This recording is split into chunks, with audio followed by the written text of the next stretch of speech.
UPPL दोलोआ गसाइगावनि खासियाबारियाव सा 100 लाइमोन आइजोफोरखौ लानानै सावरायलायनाय हाबाफारि खुंफुंदों। आइजोफोरखौ हौवाफोरजों समानै जौगालांहोनांगौ थांखिजों प्रमद बर' दैदेननाय सरकारा आइजोफोरनि थाखाय गुबुन गुबुन बिथांखि लानायफोरखौ आइजोफोरनो मिथिहोनो आरो आइजो माहारिफोरा गासैबो खामानियावनो उनफिनना थायाजासे माबायदि हाबा मावनानै जौगालांनांगौ बेफोर आयदाफोरखौ लानानै दिनै गसाइगाव महकुमा एबा 4 नं जमदुवार बियाबनि सिङाव थानाय खासियाबारिनि बुरासारा बिसिडिसिनि नब्लाङाव इउपिपिएल दोलोआ सा 100 लाइमोन आइजोफोरखौ लानानै सावरायलायनाय हाबाफारि खुंफुंनायखौ नुनो मोननाय जायो। बे हाबाफारियाव मिरु इउपिपिएल दोलोनि गाहाय नेहाथारि राजु नार्जारी, 29 नं गसाइगाव विधानसभा बियाबनि एमएलए जिरन बसुमतारी, मिरु इउपिपिएल दोलोनिनो नेहाथारि समनाथ नार्जारी, मिरु लाइमोन आइजो गांखंनि नेहाथारि मुर्शिदा बेगम, गसाइगाव जिल्ला इउपिपिएल दोलोनि लोगो आफादगिरि लक्षनाथ नार्जारी बिथांमोनजों लोगोसे गोबां दैदेनगिरि बिथांमोनखौ बाहागो लानायखौ नुनो मोननाय जायो। गसाइगाव जिल्ला इउपिपिएल दोलोनि आइजो गांखंनि आफादगिरि भानु नार्जारीनि दैदेननाय बे सावरायमेलनि गेजेरजों सोलोंथाइजों लोगोसे गोग्गो समाज आरो नखर दानायाव आइजो माहारिफोरा माबायदि बिफाव लानांगौ आरो हिन्जाव लांखारजानाय जिनाहारि खालामजानाय उन्दै बैसोआव हाबा जानाय बेफोरखौ माबोरैहाय होबथानांगौ बेफोर आयदाफोरखौ लानानै सावरायलायनायखौ नुनो मोननाय जायो। जोङो माने इउपिपिएल हानजानिफ्राय लाइमोन गांखं आरो आइजो गांखं बे मोननै गांखंखौ मोनफ्रोमबो समस्थियावहाय 100 हिन्जावसाफोरजों बा आइजो माहारिनि जे दैदेनगिरिफोर, लाइमोन दैदेनगिरि, जाखांफुनाय फरायसा आइजोफोर बिथांमोनजोंहाय जोंनि सरकारनि हाबाफारिनि सायाव जोंनि हानजानि सानस्रि आरो सान्थौनि सायावहाय सावरायनो थाखाय मोनसे बिथोन होदों। बेबायदिनो दिनै जमदुवार समस्थियावहाय 100 लाइमोन आइजोफोर लोगोसे जोंनि आइजो दैदेनगिरिफोर बिथांमोनखौ लानानै मोनसे बावहाय सावरायलायनायनि बाहाय हाबाफारि लानाय जादों। जोबोद मोजां मोनसे हाबाफारि बेयाव जादों आरो जों जिहेतु जोंनि सरकारा आइजोफोरनि जौगानायनि थाखाय गोबां हाबाफारि जों लादों, जोबोद गोसो होबाय थादों सरकारा आइजोफोरखौ जौगाहोनो थाखाय। जेरै जोंहा रिसेन्टलि आइजोफोरनि सेल्फ हेल्प ग्रुपनो 75,000 खरि रां होनायनि प्रथम किस्ति 25,000खौ 3,865 सेल्फ हेल्प ग्रुपनो जों होनाय जाबाय। बेजों लोगोसे जोंना पिक मिशनाव गोबां आइजो हानजाफोरनो सेल्फ हेल्प ग्रुपनो जोङो अमा फिसा होनानै अमा फिसिनानै बोरै रांखान्थि दिगै जौगानो हायो बेनि थाखाय जों हाबाफारि लादों। बोरमा फिसिनायनि जों हाबाफारि लादों, जों दाउ फिसिनायनि हाबाफारि लादों। बेबायदिनो जोङो पिक मिशन, गटारि मिशन बा पल्ट्रि मिशननि दारैहाय आइजोफोरखौहाय रांखान्थि भाबै बोरै जौगाहोनो हायो, सामाजिक भाबै बोरै जौगाहोनो बेखौ जों नाजाबाय थादों। जोङो मैखुन फिसिनायनि हाबाफारि जों लादों, मशरुम मिशन, गोबां आइजो हान्जाफोरखौ बेजोंबो लोब्बा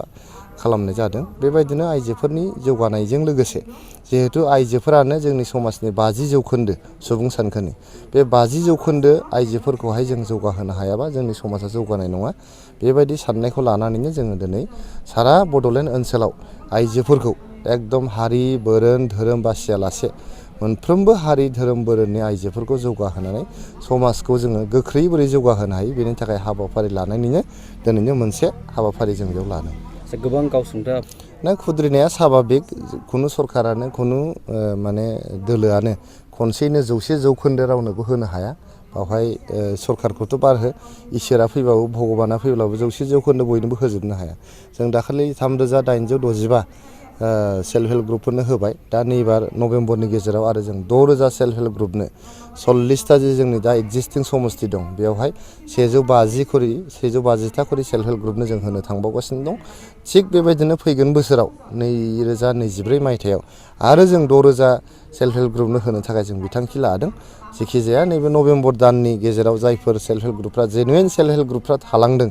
सेल्फ हेल्प ग्रुपफ्रा गावसोरबो माने खाथा पत्रफ्रा थिग थानांगोन, बिथांफ्रा रेजिस्ट्रेसन थानांगोन, बिथांमोना माबा मोनसे हाबाफारि मावनाय जानांगोन। इलिजिबोल सेल्फ हेल्प ग्रुपफोरनोल' जोङो नैबे 6,000 जे सेल्फ हेल्प ग्रुपफ्राव जों सायख'गोन, बेयाव बिथांमोनखौ जों सोनाय जागोन। जेनुइन सेल्फ हेल्प ग्रुपफ्रा बेयाव हाबगोन आरो जायफोर थालांगोन बेखौ जों 2024 मायथाइयाव आरो फिन खनसेबाव सेल्फ हेल्प ग्रुपफोरनो जोङो बे 75,000 रां जे होनो जोङो बिथांखि लादों। जोंनि मेनिफेस्ट'आव इउपिपिएलनि मेनिफेस्ट'आव दङमोन, बेखौ जोङो मावफुंनानै जोंनि जे मोनसे बिसायख'थिनि रादाय दंमोन जोङो बेखौ मावफुंनानै समाजनो देखायगोन। बिथांमोना माने आदारबो होयो, नावद्राबो बुयो, बेबायदि बिथांमोना गावसिनि सेन्ट्रेल सिलेक्सन बर्ड जे दानानै गालांदोंमोन बेखौ बिसोरनि टेन्युरा 5 बोसोर जोबागौमानि गोदान सेन्ट्रेल सिलेक्सन बर्ड दानो मोना होननानै बिथांमोना केस होदोंमोन हाइकर्टआव बे केस होनायनि थाखायनो जों सेन्ट्रेल सिलेक्सन बर्डखौ दानो हायाखैमोन दा दाखालि 30 जुलाइआव सेन्ट्रेल सिलेक्सन बर्डनि जे टेनियर बिथांमोन दालांनाय बे जोबनानै थांग्रोमोना जों दा सेन्ट्रेल सिलेक्सन बर्डनि मेम्बारफोरखौहाय जों दा बबेनिफ्राय लाजायो बेखौ थिग खालामनानै नैबे सप्तानि गेजेरावनो जों सेन्ट्रेल सिलेक्सन बर्डखौ दाफुंनायनि मोनसे हाबाफारि लादों जोंहा बिसास जे बे सप्तानि गेजेरावनो जों दाफुंनो हागोन आरो फैगौ सेप्तेम्बर दानाव जोङो एडभार्टाइजमेन्ट होनानैहाय हयथ' अक्ट'बरनि गेजेरावनो इन्टारभिउ लानानै 3,000निबो बांसिन थार्ड ग्रेड आरो फर्थ ग्रेड साख्रिखौ जोङो होनो थांगासिनो दङ गतिके हेंथा हान्जाया जेखि बुङा मानो जोंनि खामानिखौ जों मावलांबाय थागोन आरो बिथाङा मोनसेनि उनाव मोनसे बिथांमोना लाजिनांलांबाय थागोन लकसभा बिसायख'थिनि थाखाय UPPL दला माबायदि साखाफारा जों फुरा साखाफारा गाबोन जुदि बिसायख'थिया जायोबा गाबोनबो जोङो बिसायख'थिखौ गेलेनो थाखाय बाव थियारि जानानै दङ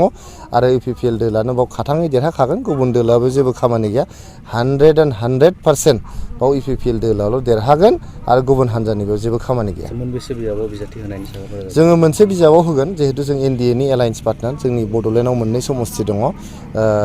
उदालगुरि आरो दरं लोगोसे क'क्राझार समस्ति बेवहाय जों क'क्राझार समस्तियाव UPPL हान्जाया गेलेगोन दरंआवहाय जोङो NDAनि एलायन्स पार्टनारनो सोरनो होयो बाव BJP दं AJP दं आरो UPPL दङ मोनथाम हान्जा दं आसामावहाय बे मोनथाम हान्जानि गेजेराव जोङो UPPLआ क'क्राझार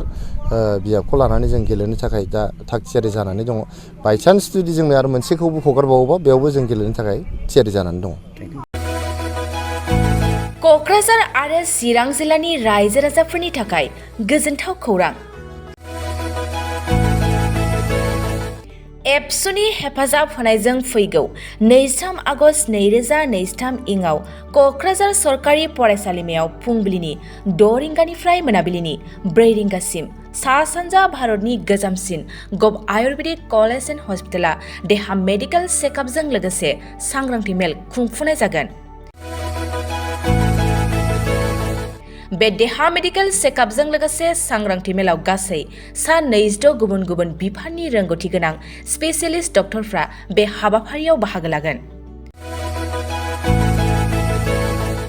बेनिखायनो गोसो गुदुं रायजो राजा बिथांमोना बै सानखालि थिखानाय जायगा आरो समाव नुजाथिफैना गावनि सावस्रिखौ बेसेन नाङालासिनो नायफैनो हागोन